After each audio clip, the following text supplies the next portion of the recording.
Antigua টেস্টেও Bangladesh ভুগছে opening সমস্যায়। জাকির জয়ের দ্রুত বিদায়ে অস্বস্তিতে টাইগাররা। সংকট সমাধানে ব্যক্তিগত দক্ষতা ও মানসিকতায় উন্নতি জরুরি বলে মনে করেন খালেদ মাসুদ পাইলট। ওপেনিংয়ে দুশ্চিন্তা বাড়ছেই। জয় জাকির সাদমানরা ধারাবাহিক ব্যর্থতায় দলকে চাপে ফেলছেন। অ্যান্টিগা টেস্টেও ব্যত্যয় ঘটেনি। 21 রানে 2 ওপেনারের বিদায় ম্যানেজমেন্টকে চিন্তায় ফেলেছে। ধৈর্যের পরীক্ষায় অধৈর্য ওপেনাররা। দক্ষতায় ঘাটতি, সুযোগ পেলেও সামর্থ্যের প্রতিফলন নেই মাঠের পারফরমেন্সে। সমস্যা সমাধানে দীর্ঘমেয়াদী পরিকল্পনা জরুরি।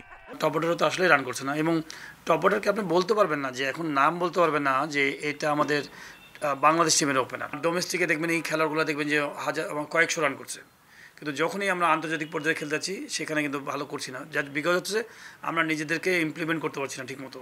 আমাদেরকে ওই লেভেলে যাওয়ার জন্য আমাদের নিজেদের আরও পরিশ্রম করতে হবে। ওপেনিংয়ে অপশন কম থাকায় টিকে যাচ্ছেন ব্যর্থরা। জয় ও জাকির দুজনের শেষ 12 ইনিংসে নেই 50। শক্তির জায়গায় ওপেনাররা বোঝায় পরিণত হচ্ছেন। কখনো এ ওপেন করছে, কখনো এ করছে, কখনো এ নাম্বার 3 যাচ্ছে, তার মানে স্টেবল পজিশন তৈরি করতে পারে না। তো এই ব্র্যান্ডগুলো কিন্তু এমনি হয় না, ব্র্যান্ড কিন্তু পারফর্ম করে করে ব্র্যান্ড হয়।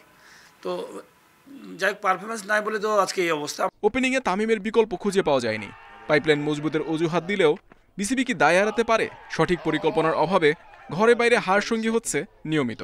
একটা সময় ছিল না তামিম, এটা নাম করা প্লেয়ার, ব্র্যান্ড প্লেয়ার আমার, যে অপোনেন্ট সবসময় চিন্তা করতো তামিম ব্যাটিং করবে। তো আপনি এই মুহূর্তে আমার মানে বাংলাদেশ টিমে কোনো একটা ওপেনারের কথা বলতে পারবেন না যে স্ট্যাবলিশড ওপেনার, ধারাবাহিক ওপেনার, যে লাস্ট 1 বছর ধরে রানের পর রান করে আছে। বাস্তবতা ভিন্ন বার্তা দিলেও উইন্ডিজের বিপক্ষে টেস্ট ও ওয়ানডেতে ভালো করার সম্ভাবনা দেখেন pilot. Muhammad Nazim, independent news, Dhaka.